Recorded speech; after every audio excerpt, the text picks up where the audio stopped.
Thank you so much. Merci beaucoup. Thank you to all of you. Merci beaucoup. Peter MacKay, thank you so much. Thank you, Peter. Peter, I know I speak for all Conservatives when I say thank you. Thank you for your years of selfless service to our unified Conservative Party.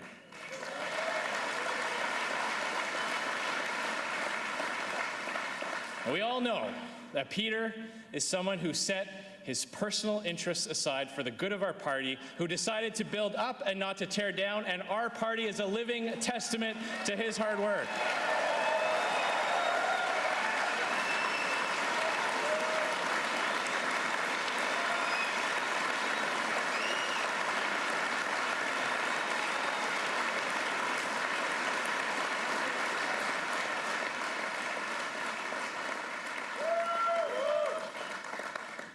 And I want to say, Peter, a big congratulations to you and your wife, Nazanin, on the birth of their third child. Fantastic. Congratulations. Just 2 more to go.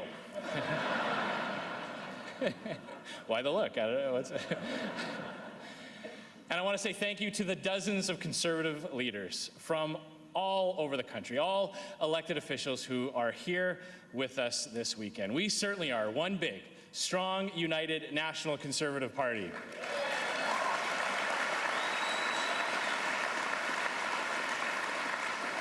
And in a little over a year, we will once again be a strong, stable, national, majority, Conservative government.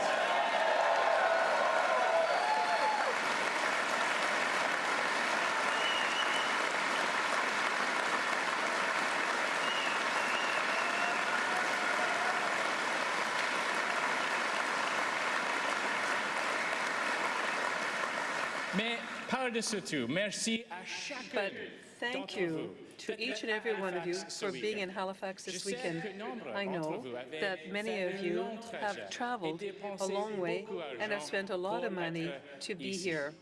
I've even heard of some folks driving all the way from British Columbia to be here. Driving. Now, I have taken a lot of long drives in our minivan with our 5 kids. I cannot imagine what that must have been like to get from BC to Halifax, but thank you so much for being here.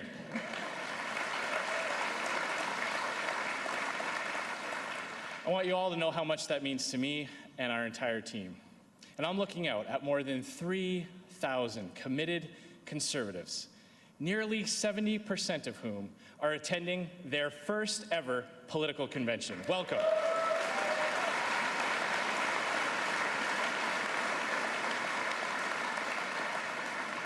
And I've never been more honored, more proud, or more excited to lead this great party. I've been looking forward to this weekend for a very long time, and I know you have too. It's great to be among new friends, to forge new relationships, to connect with fellow Conservatives you might not have seen for a few years, and especially in the middle of a gorgeous Atlantic summer in a city as beautiful and historic as Halifax.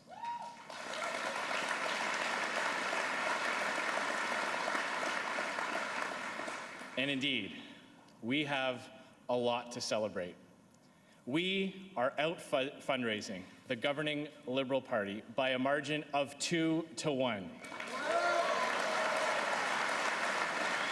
Thank you to all of you who contribute. We're nominating impressive candidates in every part of this country, and we're standing up for Canadians every single day. And we're winning on the issues that matter to Canadians. And we're winning at the ballot box, ladies and gentlemen.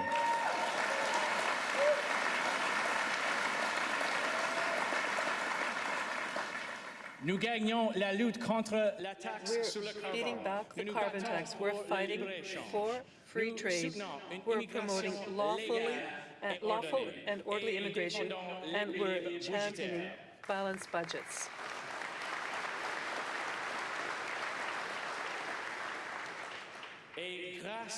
And thanks to all of this, we are winning elections in places where no one had given us any chance to do so.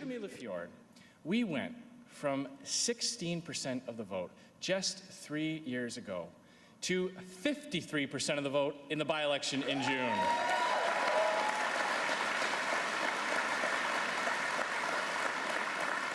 I know people from all over Canada might be looking at some safe Quebec seats to run in the next election for the Conservative Party. Thank you, Richard. Merci, Richard. But you know what? We didn't win by compromising. We didn't win by trying to impress people who will never like us, or by changing who we are or what we believe in. We won the best way there is to win, the only way there is to win, as far as I'm concerned. We earned it. We worked harder, our ideas were better, and we stayed true to our conservative principles. And what I'm saying is this: if we can win on our principles by staying true to ourselves in ridings like Chicoutimi-Lafiore, there is nowhere in this country that we can't win in 2019.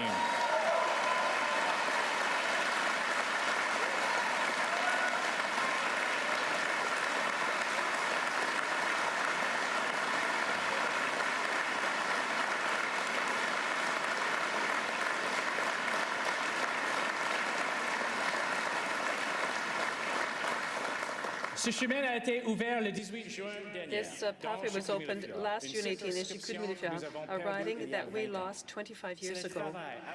It is thanks to the hard work of all our team which led to this historic victory in Saguenay. And I'm so proud to have in our family this new MP from Chicoutimi-Lafiore, Richard Martel.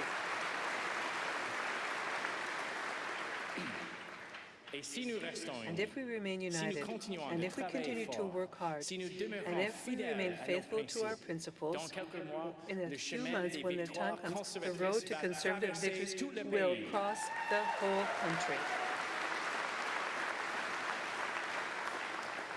Now, ladies and gentlemen, this weekend is about a lot of things. It's about celebrating how far we've come in the last year.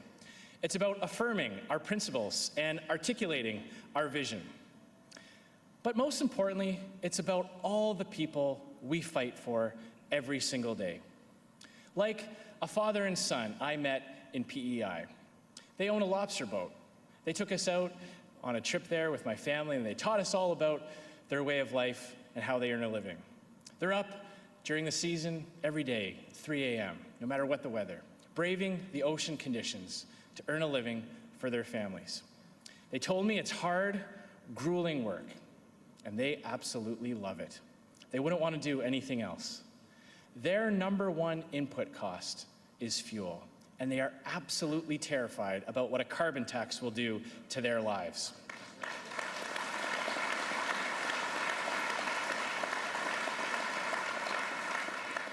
It's about the dozens of workers at a plastics plant I visited in Markham, Ontario, who've already had to cut their work week down to 5 shifts a week, from 5 shifts a week down to 4, because it was getting too expensive to have the plant run every day. And the owner told me that the plant in Markham does everything that could be done just south of the border. He could move it across the border at less cost and greater profit. Now, he doesn't want to do that. He loves Canada. He loves his workers. But with rising costs, he doesn't know how much longer he can hold out. You know, I was in New Brunswick a few weeks ago, visiting the Moncton Farmers Market. I was making my way through the booths, and I saw this woman who was selling soaps, all natural, organic soaps.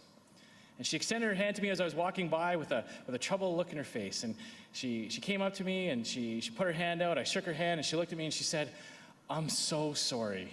I'm so sorry." I was a little bit taken aback. I have had many conversations with Jill where I start off that way. So it's kind of odd to be on the receiving end. She kept apologizing. She kept looking at me saying, I'm so sorry. I'm so sorry. And I thought, what on earth could this woman have possibly done? So she looked at me straight in the eye and she just said, "I am so sorry. I voted Liberal in the last election."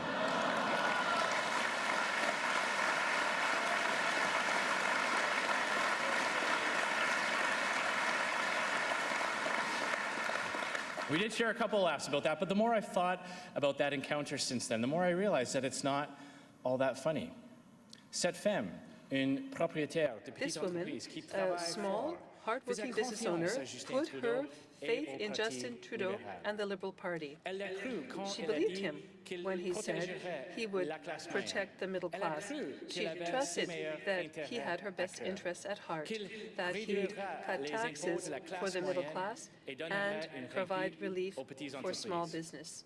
Now, Justin Trudeau has failed this woman by failing to deliver what he promised. And those failures have consequences.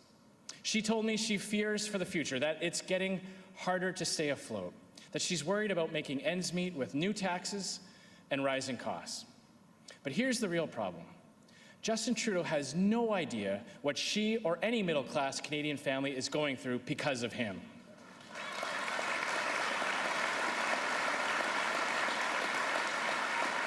He has no concept about how to stretch a dollar, how to make it to the next payday, how to stick to a monthly budget. I'm not even sure he's seen a monthly budget.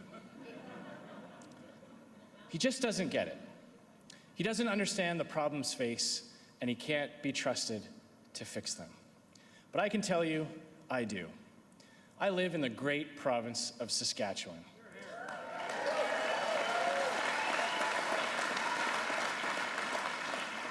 But in a lot of ways, my story begins on Cawthra Road, a 4-lane road linking the Lake Ontario waterfront in Mississauga to a web of major freeways in the GTA. Someone here from Cawthra Road? I heard a couple. Oh my gosh.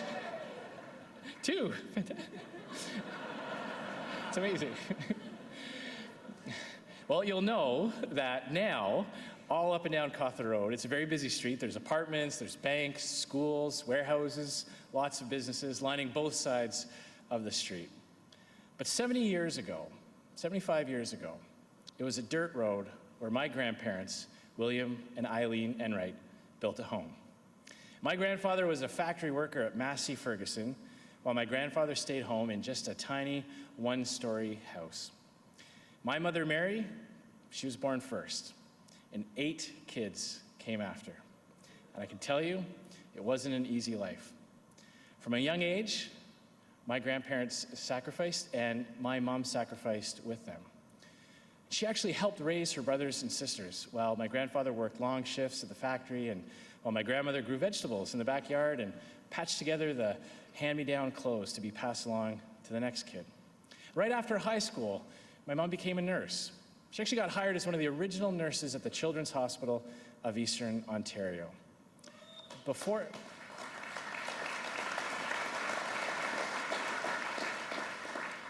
she moved to Ottawa, she saved up enough money to pay for a second-floor addition to her parents' house. And after that, it must have felt like a mansion. And that's what it was like in our own family growing up. My mom simply went from sacrificing for her siblings to sacrificing for children of her own. My parents, my mom and dad, we lived in a small townhouse in Ottawa. We didn't have a lot of money. My dad would always tell us that we'd have more money if the government didn't take so much on the front end, but we got by. They had to make sacrifices too. We didn't own a car, so we had to take the bus everywhere we went. And if you think it's easy to convince a girl to meet you at the bus stop in January in Ottawa, I can tell you it's not. You have to develop a pretty good pitch. But they did that, and they made lots of choices going without for themselves so that my sisters and I could have the things we wanted. Dance for them, sports for me, lots of the little things that all of us have had to do to make choices for our own kids. My mom was my hero. She passed away last year, just before I was elected leader. But I like to think she passed away knowing that she instilled in me a lasting obligation to make life even just a little bit better for the people around me and the people I serve.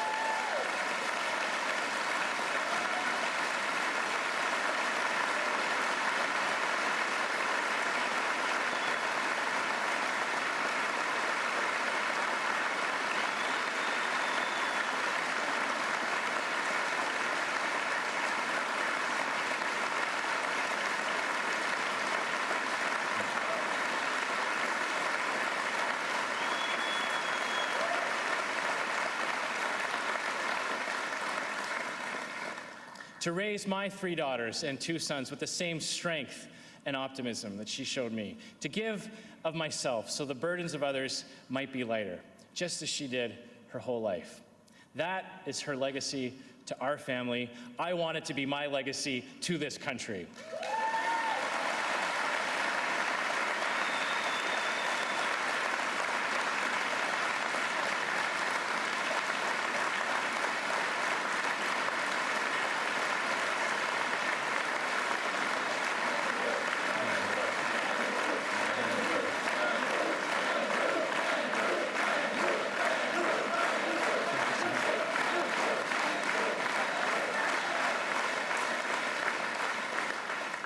This country has bestowed such fortune and opportunity on my family that I stand before you running to be the next Prime Minister, 1 generation removed from having 9 kids in a 2-bedroom bungalow along a dirt road.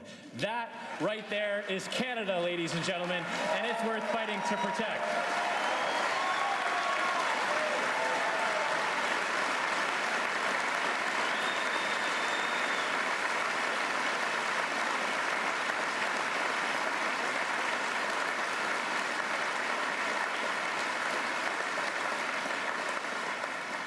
Mesdames et messieurs, comme l'histoire de notre parti le montre as the history of our party shows so clearly, conservatives win when we apply these most enduring and fundamental principles to whatever modern problems Canadians face. Not a day goes by that I'm not amazed at the privilege it is to lead this party and to follow in the footsteps of great conservative leaders. And I am so proud to stand before you today, knowing that we are the party of Canada's first Prime Minister, the father of our Federation, and the visionary who made this land possible, the great Sir John A. Macdonald.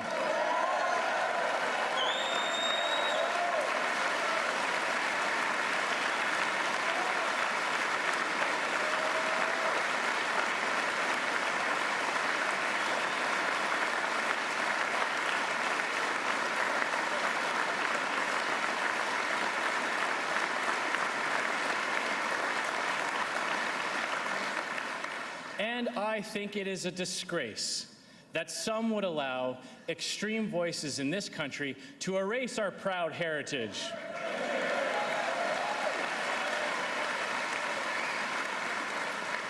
But it's not just our heritage as conservatives, it's our heritage as Canadians. Because if we allow this to continue, if we're suddenly going to sanitize our history, with the benefit of hindsight and knowing what we know today, then what if those extreme voices kept going?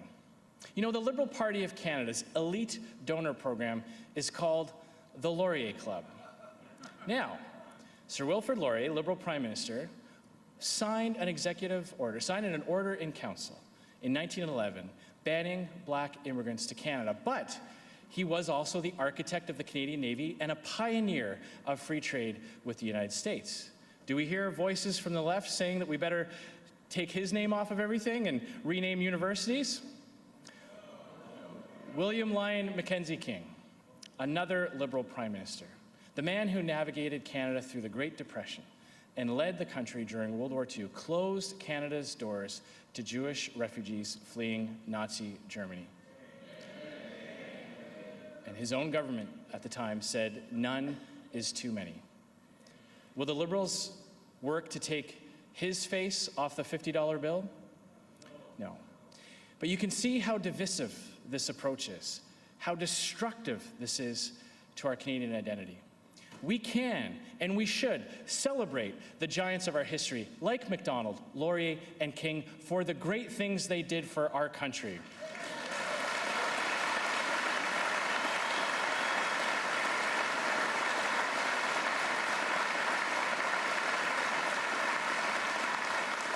We can absolutely look to the past and learn from the mistakes that were made at the time while still celebrating the contributions that made Canada so great along the way.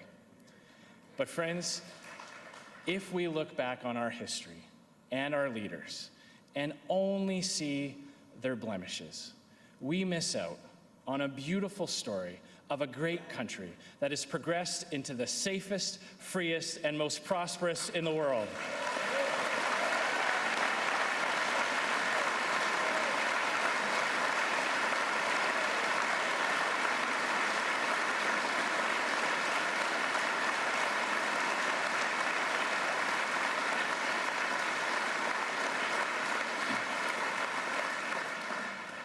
I became a leader of this party about 15 months ago. It was a tough and vigorous campaign and a big step forward for our party. We chose only the second leader this party has had in 13 years. When I won, we were about 10 points behind the Liberals. Justin Trudeau was still the toast of the international and Laurentian elites. But things changed. You know, a year ago, when I was traveling around the country and people would stop me and say hello, they'd shake my hand, they'd say, "Hey, we're rooting for you, good luck." Now, when people see me, they grab me by the hand, both hands on my arm, they look at me and they say, "Andrew, you've got to beat these guys."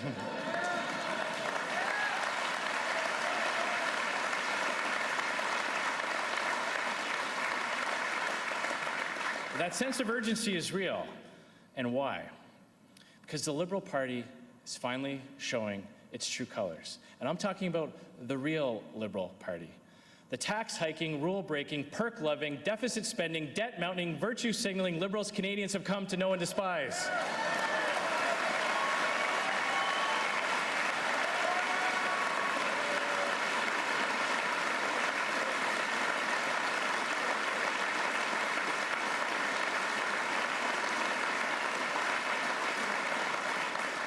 Justin Trudeau tries to say that Canada's back. I say the Liberals are back. Back to ignoring the rules and abusing the privileges of power. Just recently, we saw the government interfere in a process to award a clam fishing license to a fake company with deep ties to the Liberal Party. Todd Doherty knows, it's the clam scam in Newfoundland. Bill Morneau, the finance minister, introduced a law regulating pension companies while still holding millions of shares in his former family firm that managed pensions. In 2016, we all remember, Justin Trudeau accepted a private helicopter ride to a luxury island vacation from someone who was registered to lobby his government. The Prime Minister broke the law, as the Ethics Commissioner so clearly confirmed. But hey, it was no big deal, because to Trudeau and the Liberals, the rules just don't apply to them. Ladies and gentlemen, this is how Liberals have always governed the country, not for the people, but for their friends.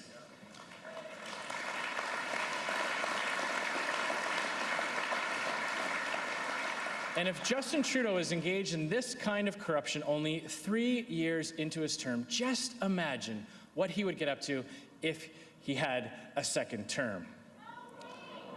I shudder to think about it. Liberals are also back to raising taxes and squeezing the middle class. From coast to coast, I hear the same thing. People are getting by, but they aren't getting ahead. There's only a little left at the end of the month, and everything keeps getting more expensive. But Justin Trudeau doesn't get it. The federal government should not make life more expensive. As Prime Minister, I'm going to make sure the government takes less money off of every paycheck so you can get ahead, not just get by.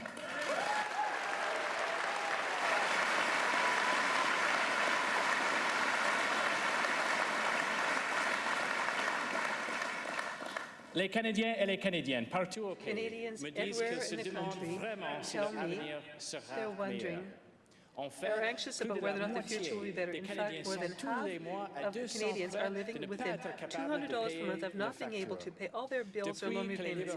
Since the Liberals won in 2015, more than 80% of middle-income Canadians have seen higher taxes, with an average increase of over $800. And the Liberals have taken away tax breaks for students and children's activities. All this makes life more expensive. Gas prices have reached record levels across the country. And what was Justin Trudeau's response? When he was asked about how this was affecting the day-to-day life of Canadians, Justin Trudeau actually celebrated it. He said, higher gas prices are, quote, exactly what we want. Ladies and gentlemen, this kind of out-of-touch, elitist thinking is typical of liberal arrogance. Millionaire liberals like Justin Trudeau may want to pay higher gas prices, but the hard-working Canadians that we're fighting for sure don't.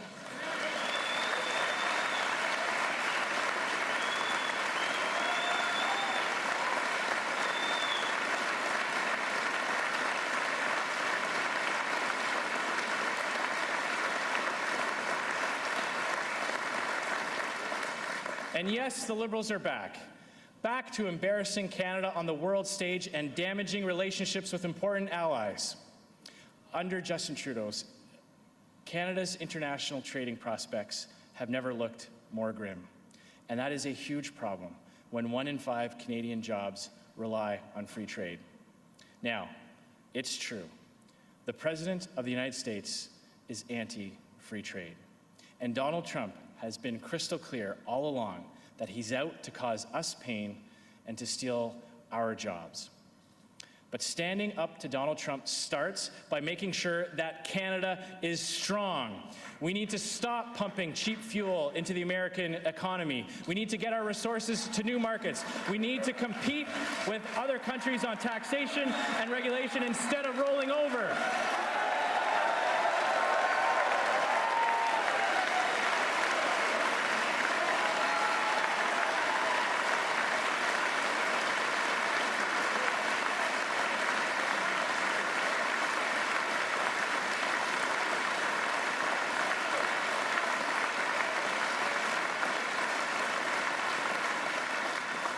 From Japan to India to Australia, Justin Trudeau has embarrassed Canada and has failed to open new markets. And those failures have consequences for Canadians.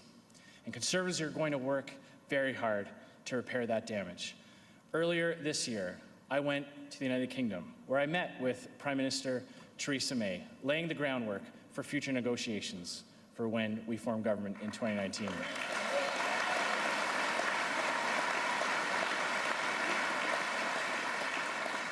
And in October, I'm headed to India to do the same.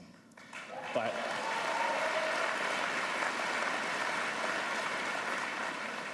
don't worry, I don't dance and I'm not bringing a celebrity chef along with me.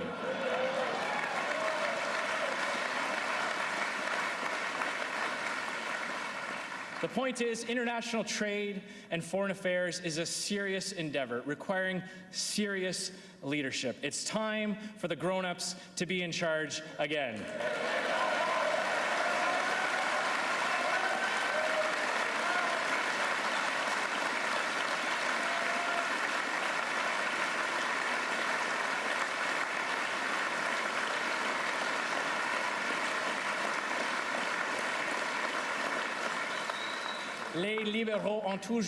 Liberals have always been the party of paternalistic and centralizing federalism.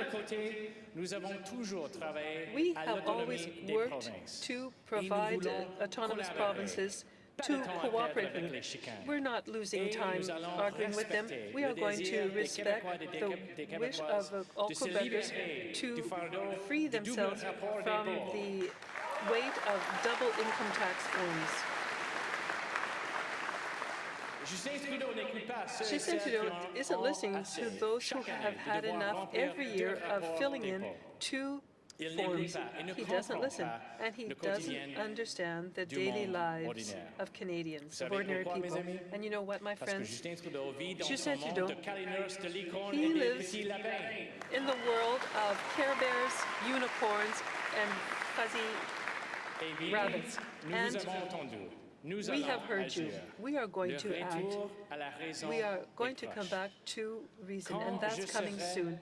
When I am Prime Minister, Quebec taxpayers will only be filling in one form like every other Canadian.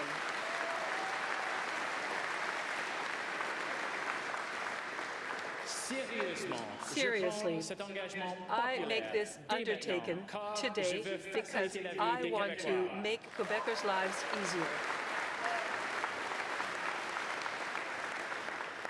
The Liberals are also back to bankrupting this country. Remember when Justin Trudeau talked about his temporary, tiny deficits? Well, turns out, not so tiny and definitely not so temporary. This government has racked up $73 billion in new debt. But what do we have to show for it? What do you have? Your wages haven't gone up, but I know your taxes have. This failure has real consequences. Canadians don't have more money left over at the end of the month, and they have less money to spend as they see fit. And why are Conservatives so passionate about this issue? Because every year that we're in a deficit, we're borrowing money from my kids and from yours. Deficits today mean higher taxes tomorrow. It really is that simple. And not one of us, not a single one of us in this room would leave a credit card bill to those who come after us.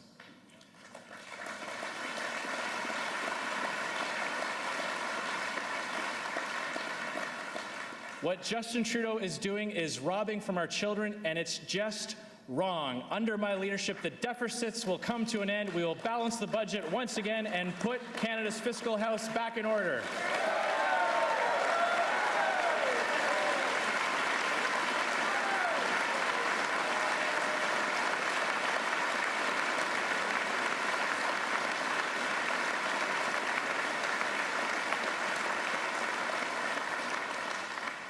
Ils ont des plans environmentaux qui peuvent They're back to sembler environmental être bons, schemes that mais qui sound ne great font but do rien nothing pour to réduire les reduce émissions emissions et qui punissent while notre also industrie. punishing our En industry. matière d'environnement, les When it conservateurs comes to the vont environment, maintenir de Conservatives faibles émissions will et keep our emissions continuer down à and améliorer continue notre to improve performance our environnementale. environmental Mais nous performance. n'allons But pas we won't détruire le moteur destroy the économique de economic notre pays. engine of the country in the process. The best way to reduce global emissions is not to shut down Canadian industry, it's to grow it. You know, here's just one example. Canada leads the world in tough environmental standards. We do so much so well at the best levels of responsible development. Here's a great example. In China, manufacturing a ton of aluminum produces 17 tons of CO2. In Canada, it produces just 2. That means we would actually grow our economy and reduce global emissions if more of that aluminum was made right here in Canada.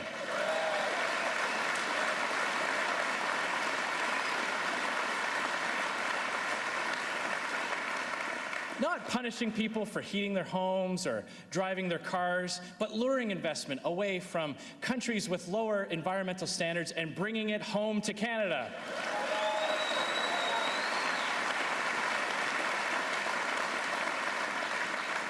Now, speaking of pointless gestures that will cost Canadians a lot of money and do nothing for the world's climate, let me talk about the carbon tax. There is no idea in Canada that has had a worse year than the carbon tax. And I remember not so long ago when pundits and experts were writing obituaries for Conservative parties for not supporting a carbon tax. Now, they're writing obituaries for parties that do support the carbon tax.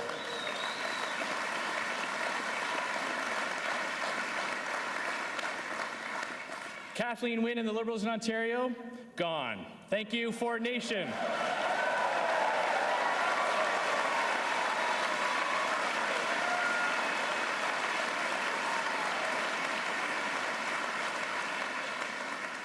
Jason Kenney and the United Conservative Party are about to take care of the NDP in Alberta.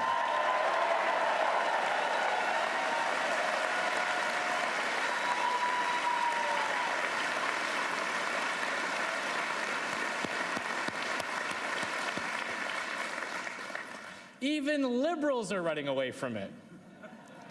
In PEI, the Liberal government will submit a plan this fall that won't include a carbon tax.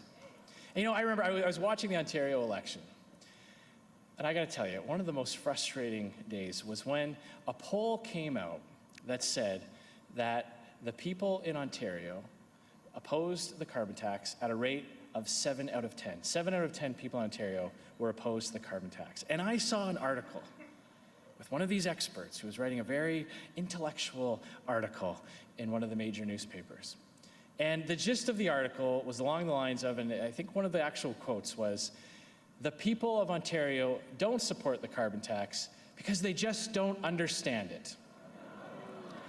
Now, I've traveled all over this country. There is a carbon tax revolt brewing. And I can tell you, the reason more and more Canadians don't support the carbon tax is precisely because we do understand it.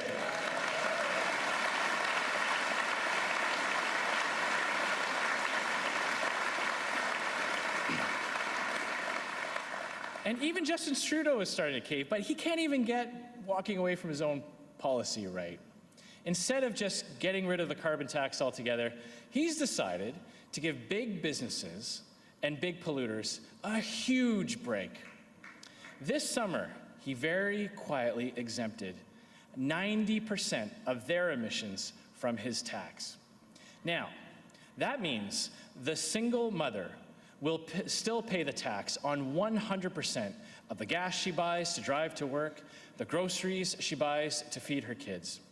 But industrial polluters and big businesses with their powerful lobbyists will enjoy a massive loophole. Now, Conservatives know the carbon tax just isn't bad for big business, it's bad for absolutely everyone.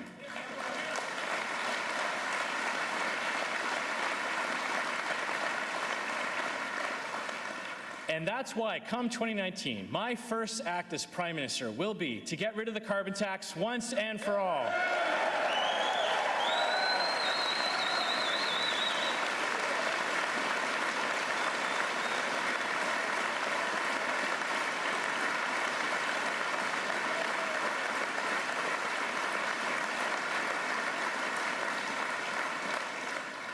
More and more Canadians are seeing through all of these Liberal deceptions.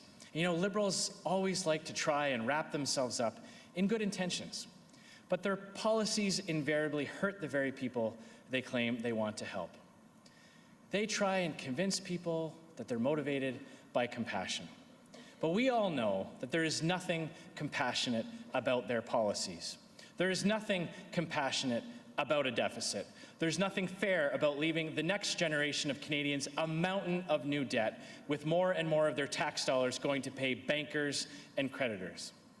Il n'y a rien de compatissant à taxer There is nothing la compassionate prospérité, about ou taxing à chasser away les prosperity, investissements, or driving ou à out fermer des usines et investment, mettre des or travailleurs factories à closing pied. down and Il n'y a workers being rien laid off. de compatissant There is nothing à compassionate menacer des about millions threatening d'emplois millions avec of une jobs attaque with an sans précédent unprecedented contre les attack petites on entreprises, small ou businesses, à étouffer les or familles about qui tentent squeezing de joindre working les deux families bouts trying to avec make plus ends d'impôts. meet with more And taxes. there is absolutely nothing compassionate about allowing thousands to cross the border illegally from a safe place like upstate New York, jumping ahead of those in refugee camps, fleeing violence and tyranny, waiting for Canada's help.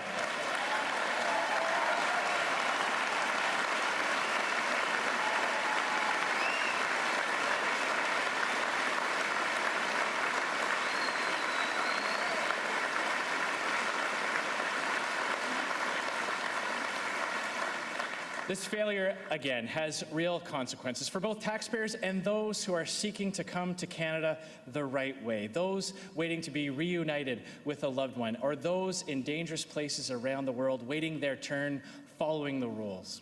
Those are the consequences of the Liberal failure on this file.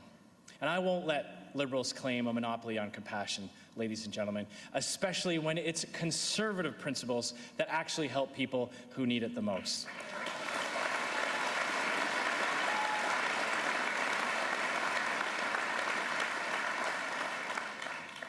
Now, there's been a lot of talk about diversity in the last couple of weeks, and I am so proud to be the leader of a party that has so much to celebrate, so many firsts when it comes to diversity in this country. Justin Trudeau says that diversity is our strength, but I think he's missing the big picture. The reasons why waves and waves of immigrants from all over the world, all corners of the globe, have chosen Canada generation after generation. It's because we are free. Free to worship, and free to speak, and free to believe. It's because we are open to the persecuted and the oppressed. It's because we are equal as individuals, equal in opportunity, equal before the law, and equal in value.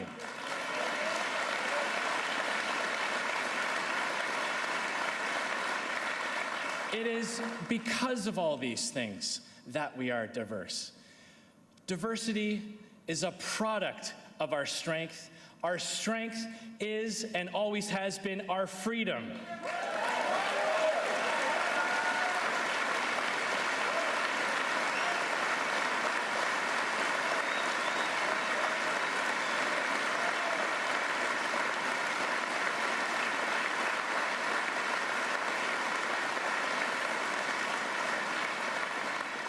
I don't think I can put it any better than the last Prime Minister to come from Saskatchewan.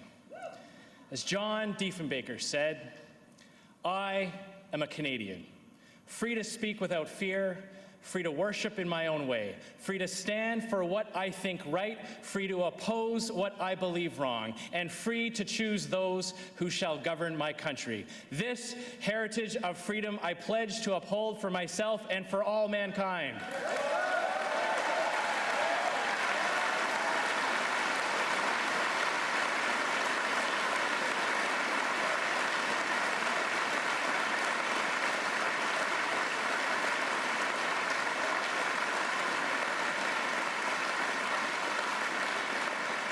Those are principles that create unity, ladies and gentlemen, and there is unity in our diversity when we rally around those principles. Now, some will have you believe that our rights come from the identity groups the government puts us in. But conservatives know our rights come from the fact that we are individual Canadians.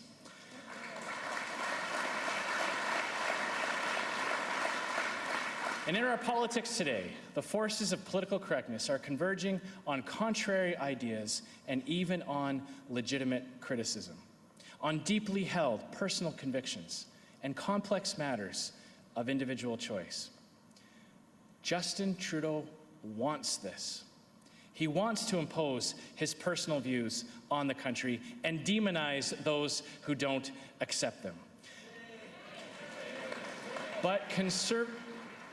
But conservatives won't let Trudeau avoid accountability for his decisions by smearing and name-calling those who dare to criticize him.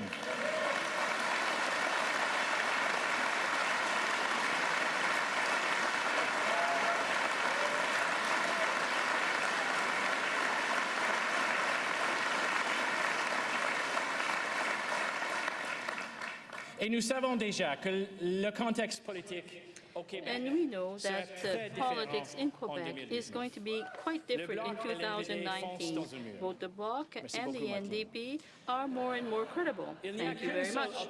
There is only one serious alternative to the Justin Liberal government, and that would be the Conservative Party of Canada. Indeed, there are left on the battlefield two adversaries, the Conservatives and the Liberals. Two parties are more than enough, a good party and a bad party. Enough already. And the contrast between Conservatives and Liberals has never been as clear. The choice is clear. A party that is listening, that is competent, and understands Quebecers, that is to say the Conservative Party, or a party that has a great many failures, is incompetent, and like to push the ideas of the Liberal Party of Justin Trudeau. Dear friends, I'm confident in terms of the next election. I'm out there across the country listening carefully what all have to say, including Quebecers. People are coming to me. They want to talk to me. They are interested by no ideas. They feel that behind the image, Justin Trudeau's record is, in 3 words, failure, failure, and failure.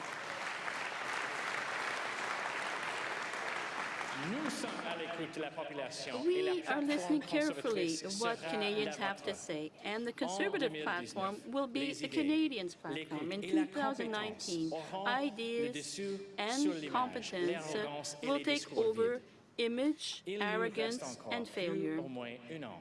We have a little less than 1 year to endure even more Liberal failures before the sky turns blue again. Don't let anyone tell you that Conservative values are not Quebec values. Dear friends, the Quebec Conservatives can go in any region in Canada and be proud to do so, with their heads held high. Our greatest results and achievements have actually been in the province of Quebec. And in 2019, with the same determination and pride, and with a renewed platform, and a solid organization, and great candidates, we will lead our team to the best results yet.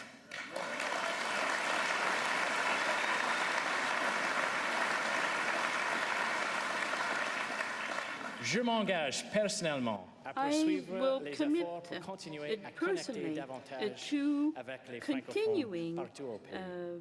Ma détermination efforts est to grande et je link souhaite Quebec and the rest of Canada. My determination is such that I will use every available means to me to convey the Conservative message. And that is why I didn't hesitate, not 1 second, to appear on the TV show Tout le monde en parle. And I'm still alive. I survived. Still, I need you. Our caucus needs you. Together, we will give Canada what it deserves. A Conservative government, strong, efficient, and with a Quebec team that is just as strong and just as determined.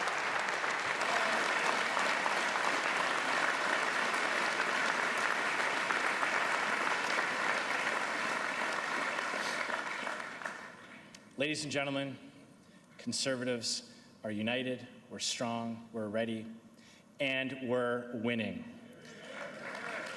Across provincial borders, Conservatives are coming together and winning. Look at what Jason Kenney has done in Alberta, what Doug Ford achieved in Ontario, what Scott Moe is continuing doing in Saskatchewan. They're winning, and we're winning too.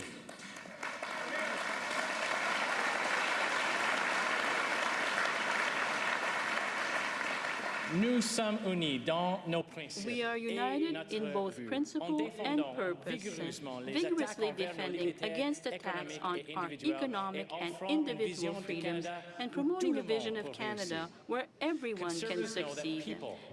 All people, no matter where they live or what they do, are best served when governments stand down and allow individuals, families, and communities to determine their own destiny.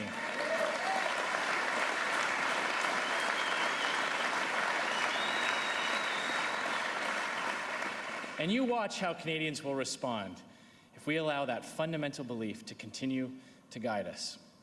But I need all of you. I'm going to say right now, it's going to be a lot of hard work. The Liberals and all their friends are going to throw everything they've got at us. It's going to get harder and harder. But I want you all to take it with a smile.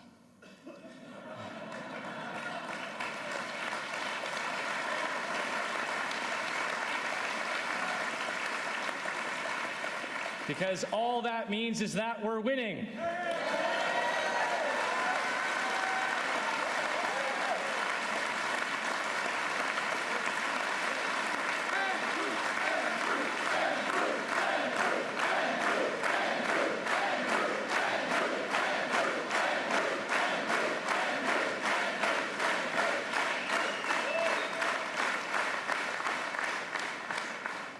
But as you're out there knocking on doors and talking to your neighbors, I want you to allow yourselves to dream a little bit. While you're out talking to Canadians about what we're going to do, about the failures of the Liberal government and the consequences they've had on making life harder for Canadians, I want you to dream about the country that we'll be building. And think about, what if we had a government that understood that a free people making free decisions was the best way to improve the quality of life and create prosperity for all Canadians?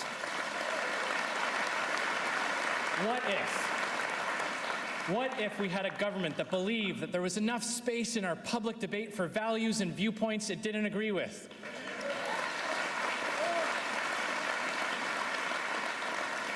What if we had a government that didn't always just look back into our history looking for reasons to be ashamed, but instead for reasons to be proud?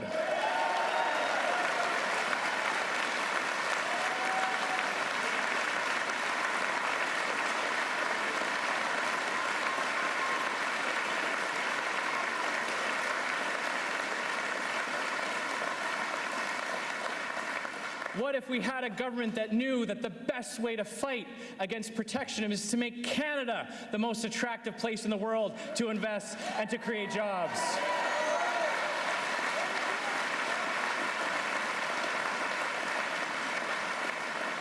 And what if we had a government that was led by a prime minister that actually understood the everyday problems Canadians face and governed with a clear plan to help them?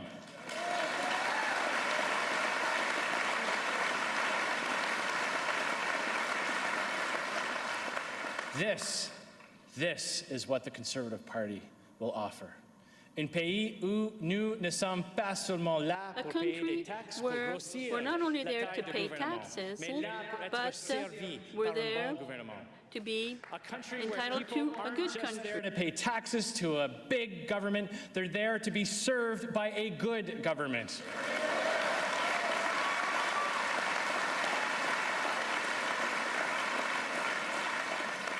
A country where we work with First Nations as partners in our shared prosperity instead of talking down to them with empty gestures and symbolism.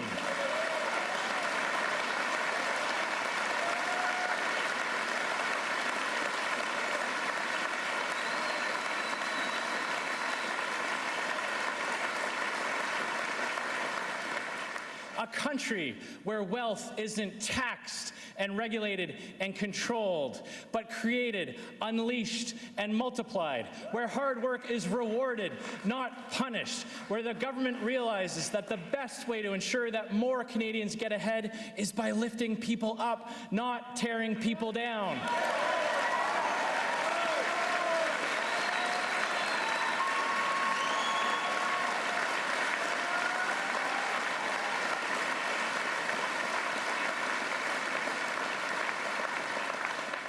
Where we can build big, nation-building projects, the kinds of things that bring us closer together as a people and make it easier for one part of the country to benefit from the prosperity of another. And that is why a Conservative government will repeal the Liberal regulatory changes and get Energy East back to the table.